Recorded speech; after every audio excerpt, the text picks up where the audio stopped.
محمد رضا. چه خبر؟ چطوری؟ قربونت برم. آره دیگه این ماشین رو برداریم بریم تا استودیو یوتیوبی شروع کنیم ببینیم داستان چقدر خیابون چه کثیفه، رشته و زیباییاش.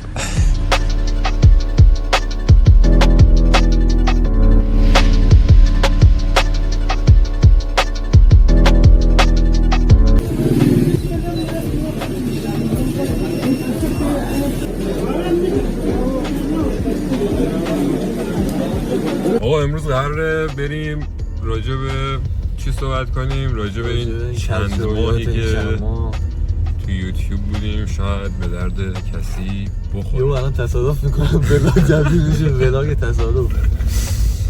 خب بریم بالا دوربینا رو بذاریم و شروع کنیم دیگه. خب سوار آسانسور همچنان بیره، همچنان در راه، همه چی آماده است. به به بچه های تدارکات همه چی رو چیدن. خب ما پشت صحنه رو نشون ندیم، مستقیم دوربین رو بذاریم و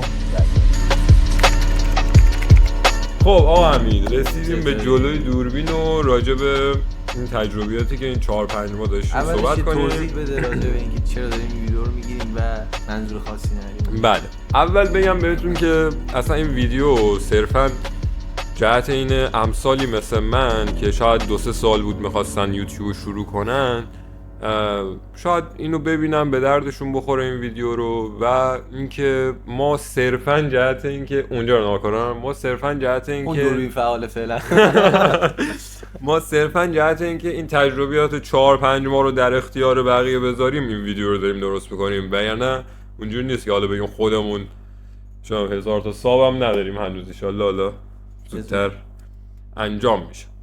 خب نظرتون در مورد یوتیوب چیه کلا؟ یوتیوب بستر خوبیه. من باید از تو سوال بپرسم. خود تو بپرس. در جایگاهی که الان رسید یوتیوب راضی هستی یا نه؟ به این سابسکرایب و ویو و واشتن من راضی هستم یا مورد انتظارم بود؟ انتظار داشتی؟ مورد انتظارت همین بود یا نه دیگه؟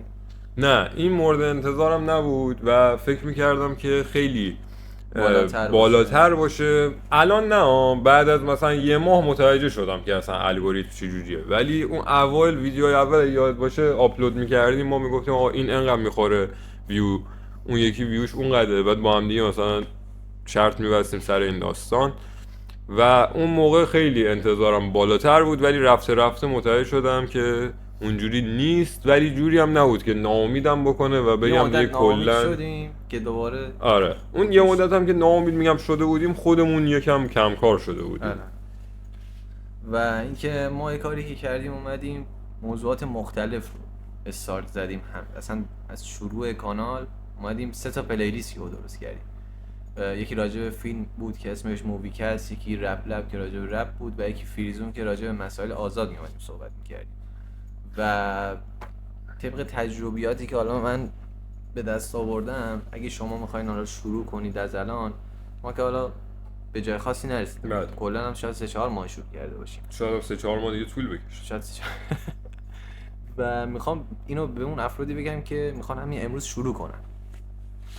بس شروع کن. جدی پس از یه شروع موضوع کن. خاص شروع کنید، یعنی اشتباه ما رو نکنید که بیاید موضوعات مختلف رو یهو استارت بزنید و مخاطباتون رو پراکنده کنید. یعنی یه ویدیو میذاری یه گیمر میاد نگاه میکنه، ویدیو بعدیش میبینه راجع به مثلا فوتبال حال نمیکنه میره از چنل، یا ویدیو رو میزنه بعدی، این باعث میشه که ویدیو بعدی که حتی راجع به گیم میذاری دوباره به اون طرف ریکامند نشه، حتی پیشنهاد نشه بهش. و این یکی از توصیه‌هایی بود که می‌خواستم بکنم. توصیه بعد این که چنل رو میزنید ویدیو میذارید به اطرافیانتون ندید چنل رو. دلیلش چیه؟ دلیلش اینه که ببین مثلا الان به 50 نفر آشنا میای میفرستی یا این ویدیو رو من گذاشتم یوتیوب، این کانالمه، طرف حالا آشنات میاد سابسکرایب میکنه، حتی اون ویدیو اولتون ممکنه بیاد مثلا لایک هم بکنه یا کامنت هم بذاره، ولی دیگه نمیاد اون کلا یه جوری یوتیوب اکثر ویدیوها بین مثلا 10 تا 20 دقیقه است، بیشتر ویدیوها تو همین رنج ساخته میشه. این نمیاد یارو همش رو نگاه کنه، شاید اصلا به اون موضوع علاقه نداره و تو رو وایسی میاد سابسکرایب میکنه. آره ویدیو رو باز میکنه و میره بعد از 2-3 دقیقه میره. و این باعث میشه که اون واچ تایم ویدیوتون بیاد پایین و همین باعث میشه به کسای دیگه پیشنهاد داده نشه و این الگوریتم رو ضعیف کنه. و یه چیز دیگه هم راجع به صحبت قبلی، این که حالا روی موضوعی من همین داشتم با حمید صحبت میکردم، روی موضوعی ما خودمون اگه شاید فوکوس میکردیم با این انرژی که گذاشتیم تو این 4-5 ما شاید جواب بهتری میگرفتیم، ولی از یه طرفی هم خب وقتی روی موضوع خاص فقط میخوای فوکوس کنی دستت بسته تر میشه. به نظر من تو مغزم اینجوری که دستت بسته تر میشه توی تولید محتوای بیشتر. آخه اون پراکندگی به نظرم ارزشش پراکندگی زمانی ارزششو داره که خودت به یه جای رسیده باشی که به نظرم مخاطب باهات ارتباط خاصی برقرار کرده باشی که تو دیگه راجع به هر موضوعی حالا میای صحبت میکنی براش جذاب باشه، چون خودت براش جذابی. میدونی چی میگم؟ مثلا اینو از دهن هر یوتیوبر موفقی هم بشنوی میگه پراکنده ویدیو نساز. یه موضوع خاص فوکوس کنید برید جلو، حالا بعدن خاصی پراکنده. مثلا پاشا مجلسی کوالیتی ویدیوهاش خیلی بالا بوده از اول و اون بنده خدا هم یه کمی پراکندگی داشته ویدیوهاش و اون ویو و سابسکرایبی که مستحقش بود و هیچ وقت به نظر من نگرفت که این چند وقت اخیر تازه مطرح‌تر شد. یا حالا یوتیوبرای دیگه ای که حالا نام نمیبرم و چیز نظر راجع به شورت و شورت یا همون ویدیوی کوتاه یا ویدیوی بلند چی و ویدیوی بلند چی؟ میگم خب پروسه ساختش که شورت ویدیوها خیلی آسون تره. ممکنه یه شورت ویدیو هم باشه پروسش از یه ویدیو اصلی بیشتر باشه، ولی به طور کلی آسون تره، حداقل توی چنل‌های مثل ما و بازخوردش خیلی بالاتر از ویدیو اصلیه و یه خوبی که شورت داره شاید اونقدی حالا جلوتر همین راجع به واچ تایم شورت و ویدیو اصلی صحبت میکنه، اونقدی شاید بهتون واچ تایم نده ولی سابسکرایب خوبی میتونه بهتون بده، اونم نه همه شورت. یعنی یه شورت ممکنه یه دونه سابسکرایب بده، یه شورت ممکنه یه 30 تا سابسکرایب بده. من خودم میاره سمت چنل که حوصله ویدیوی بلند آنچنان ندارن، یعنی مخاطبایی که به نظر من اضافه میشه از سری شورت کسایی هستن که دوست دارن هی یه ویدیو کوتاه برن اسکرول کنن برن بعد. آره من خودم شاید میگم برم توی یوتیوب شاید به ازای هر 7-8 تا شورت ویدیویی که ببینم یه دونه ویدیو بلند ببینم. خب من ولی فقط ویدیو بلند. آره بعد اون مخاطب خاص خودتو پیدا کنی و شورت خیلی بیشتر از ویدیو اصلی پیشنهاد داده میشه به بقیه، واسه همین ویوش بالاتر نسبت به اون سابی که داری. تصمیمتو بگیر میخوای رو شورت تمرکز داشته باشی رو ویدیو. نظر من اینا، باز نظر محمد رضا ممکنه تو همین مورد هم فرق کنه، چون با شورت هم میتونی مانیتایز بشی. آره چجوری بگم الان مانیتایزا رو بگو که بچه‌ها مانیتایز شدن که حالا هی میگن وسط صحبت ملتون آبی بخور. آره مانیتایز شدن چیه؟ کلا صحبتش میشه تو یوتیوب و اینجور داستان. مانیتایز شدن یعنی به اون درآمد رسیدن تو یوتیوب، اون درآمدزاییه براتون فعال بشه و حالا شاید پیش خودتون بگید چطوری این درآمده میتونه بیاد ایران، یا میتونی آشنا داشته باشین اونور یا با یه سری از شرکت‌های اینور که کارشو براتون انجام میدن. تو یه ویدیو دیگه شاید بیام توضیح بدم، ویدیوهای بچهای دیگه هم تو یوتیوب هست، بیاین ور بیا و مانیتایز شدن حالا چجوریه؟ شرایطش چیه؟ 2 تا عامل نیاز داره همزمان با هم.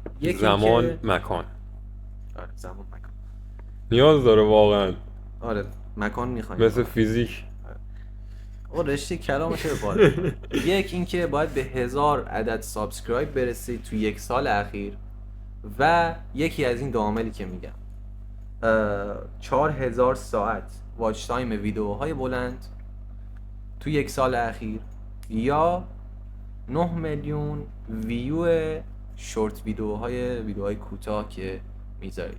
یعنی سابسکرایبر رو 1000 تا داشته باشید و یکی از این 2 تا شرایطی که گفتم که حالا باید ببینید آیا میتونید با اون شورت ویدیوه فقط درآمدزایی برسیدن، چون من خیلی ها رو توی یوتیوب ایران میشناسم، یوتیوب فارسی، که فقط طرف شورت گذاشته، با شورت هم الان مانیتایز شده، درآمدزایی.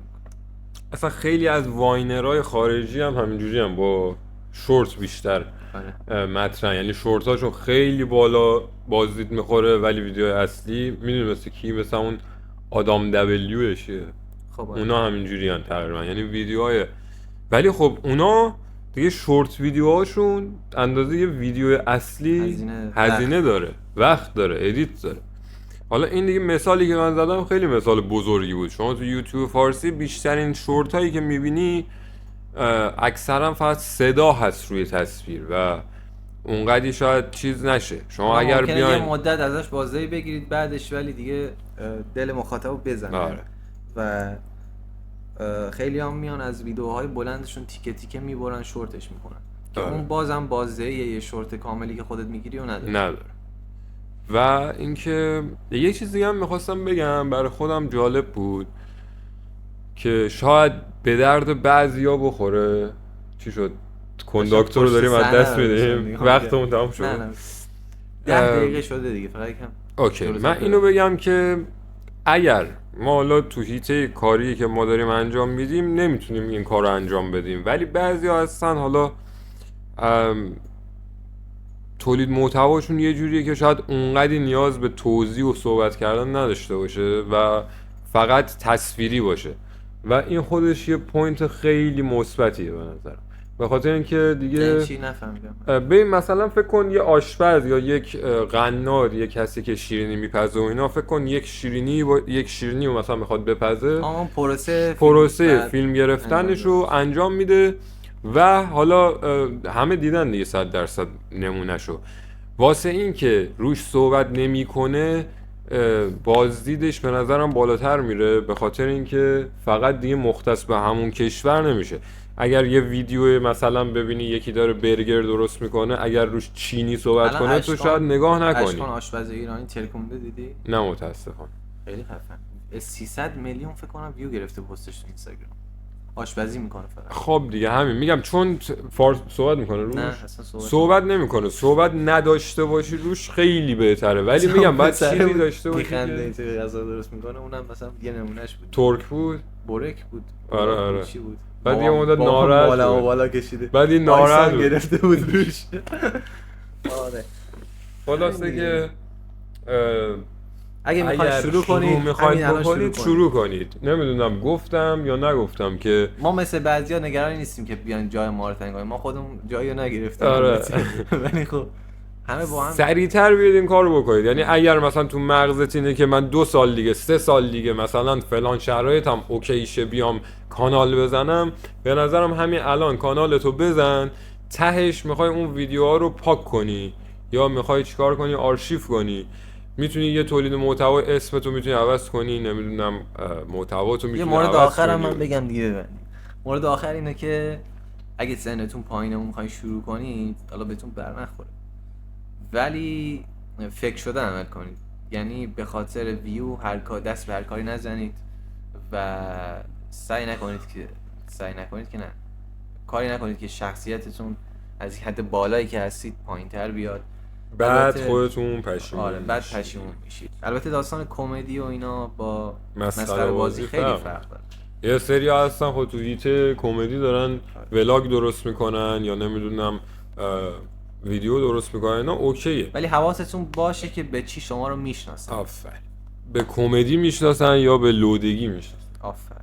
یا به پادکست های خفن فوق العاده مثل آقای محمد. خلاصه که دمتون گرم اگر تا اینجا بودید. دم شما گرم که توی این مسیر 4-5 ماه همراه ما بودید. یه درخواستی هم ازتون داریم این آخر ویدیو اینه که برید، حالا اگه وقت داشتید، 3 تا پلیلیست داریم تو چنل. یکی موویکسته که راجع به فیلمه، یکی رپ لبه که راجع به رپه، یکی هم فیلزونه که موضوع آزاد توش صحبت می‌کنیم. موضوعات آزاد صحبت می‌کنیم. خواستید حال کردید برید از هر موضوع مورد علاقه یه ویدیو رو ببینید و نظرتون رو توی این ویدیو برای ما کامنت کنید که بازخوردتون رو داشته باشیم که چه تغییراتی بدیم. حتی اگه سابسکرایب هم نمی‌کنید، یه بار می‌خواید این ویدیو رو ببینید و برید، نظرتون رو برامون حتما کامنت کنید چون باعث پیشرفت ما میشه.